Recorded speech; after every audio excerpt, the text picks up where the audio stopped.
نحمده ونصلي ونسلم على رسوله الكريم اما بعد فاعوذ بالله من الشيطان الرجيم بسم الله الرحمن الرحيم يا ايها الذين آمنوا استعينوا بالصبر والصلاة صدق الله مولانا العظيم ان الله وملائكته يصلون على النبي يا ايها الذين آمنوا صلوا عليه وسلموا تسليما اللهم صل على محمد وعلى آل محمد وبارک وسلم صلاۃ و سلاما علیک یا سیدی یا رسول اللہ۔ معزز و محتشم ناظرین و سامعین کرام، محرم الحرام کے ان پاک ایام میں آپ کی خدمت میں مختلف موضوعات، مختلف ٹاپکس کے ساتھ حاضر ہوتے ہیں۔ آج کی گفتگو ایک نہایت ہی اہم موضوع کے متعلق ہے۔ آپ سے التماس ہے کہ اس گفتگو کو سماعت فرمائیے اور جو بات آپ کو اچھی لگے اس کو آگے شیئر بھی فرما دیجیے۔ احباب ذی وقار، واقعہ کربلا سے، قصہ کربلا سے جو چیز سمجھ آتی ہے، جو چیز نکلتی ہے، جو اخذ ہوتی ہے، اس کے حوالے سے میں یہ بتانا چاہوں گا کہ اس تمام واقعے سے، اس تمام منظر سے دو چیزیں واضح ہوتی ہیں۔ ایک چیز حسینیت ہے اور دوسری چیز یزیدیت ہے۔ اگر یوں کہیے کہ فلسفہ شہادت امام حسین کیا ہے تو اس کا جواب یہ ہونا چاہیے کہ فلسفہ شہادت امام حسین حسینیت زندہ باد اور یزیدیت مردہ باد کی صورت میں ہے۔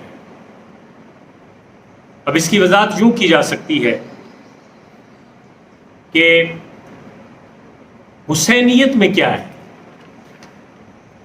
حسینیت کیا تقاضا کرتی ہے، حسینیت کیا چاہتی ہے، یا حسین نے جتنی بڑی قربانی دی وہ کس کاز کے لیے، کس مقصد کے لیے دی۔ تو ہم جب اس تمام واقعے کو سیر، تواریخ اور احادیث کی روشنی میں کھنگالتے ہیں تو یہ بات روز روشن کی طرح عیاں ہے کہ حسین نماز کا نام ہے، حسین صبر کا نام ہے، حسین جواں مردگی اور حسین جرأت و شجاعت و بہادری کا نام ہے، حسین ظلم اور بربریت کے سامنے ڈٹ جانے کا نام ہے، حسین دین متین کو پروان چڑھانے کا نام ہے، حسین جو فطری کام ہے، جو اللہ اور اس کے رسول کے نازل کردہ فطری امور ہیں ان پہ کار بند رہنے کا نام ہے۔ حسین ان تمام چیزوں کا مربع ہے۔ کوئی سمجھنا چاہے تو پھر وہ حسین کا آخری سجدہ نماز کو سمجھنا چاہے تو حسین کا آخری سجدہ سمجھے، دیکھے۔ کوئی صبر کو دیکھنا چاہے عملی صورت میں، ایک تو یا ایھا الذین آمنوا استعینوا بالصبر والصلاۃ، آیت اے ایمان والو نماز سے مدد طلب کرو، صبر سے مدد طلب کرو۔ یہ تو صبر کی قرآنی مدد کی تلقین ہے، یہ درس ہے۔ لیکن اگر صبر کو عملی نمونہ دیکھنا چاہتے ہو کہ صبر کیا ہوتا ہے، کیسا ہوتا ہے، تو پھر میرے حسین کو دیکھو۔ حسین کو دیکھو گے تو آپ کو صبر کا عملی نمونہ یاد آئے گا، آپ عملی نمونہ دیکھ پائیں گے کہ صبر کیا ہوتا ہے۔ اور یوں دیکھیے کہ شوق شہادت، جذبہ شہادت دین متین کی آبیاری، دین متین کے کاموں کو پروان چڑھانا، یہ کوئی حسین سے سیکھے، اسی کا نام حسینیت ہے۔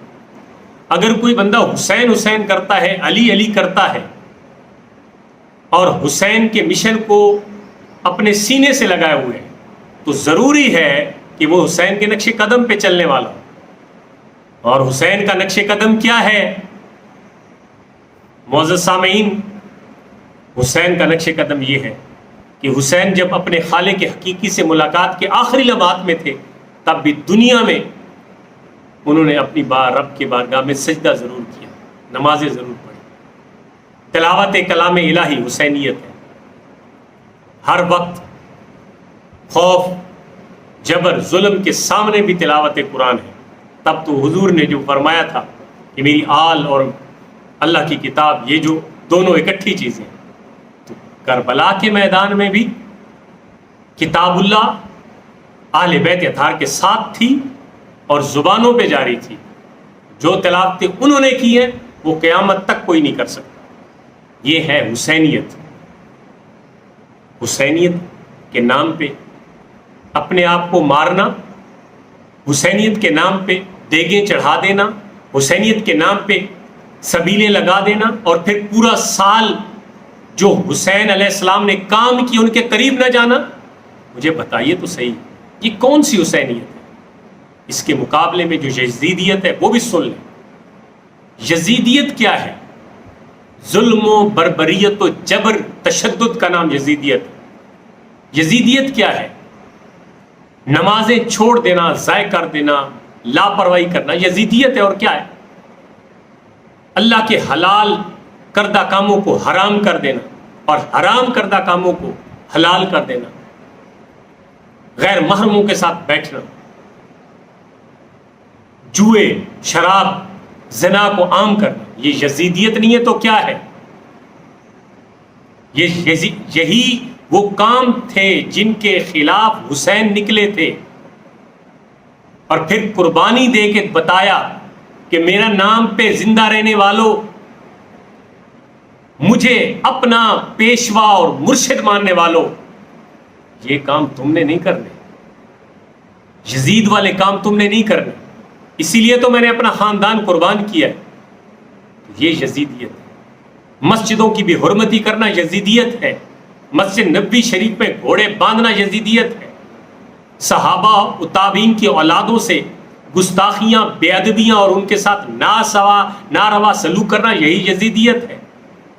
کعبہ معظمہ پہ حملہ کروانا یزیدیت ہے۔ فسطائیت یزیدیت کا دوسرا نام ہے۔ آج بھی آپ کے سامنے حالات ہیں۔ تو میں جو آپ کے سامنے میں نے یزیدیت اور حسینیت کی جو تصویر آپ کے سامنے بتائی ہے، اس کو ہمیں دیکھنا ہوگا، سوچنا ہوگا، پرکھنا ہوگا۔ یزید نے امام حسین علیہ السلام کے شہادت اور قتل کے بعد کیا وہ ٹھہر گیا تھا؟ جتنی زندگی اسے میسر تھی، اس نے اس زندگی میں سارے وہ کام کیے جو اللہ اور رسول کی بارگاہ سے اس کے دھتکارے جانے کے لیے کافی۔ آج لوگ یزید کی طرف داریاں کر رہے ہیں، اس کا دفاع کر رہے ہیں۔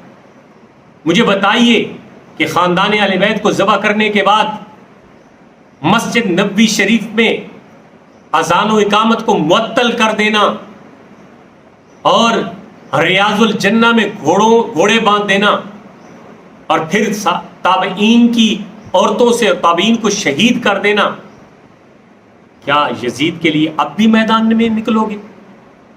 یزید کے دفاع کے لیے اب بھی تمہارے دلوں میں نرمی ہے؟ کعبہ معظمہ پہ پتھر پھینکنے اور پھر غلاف کو جلانے کی کس منہ سے تم وکالت کرتے ہو یزید کی؟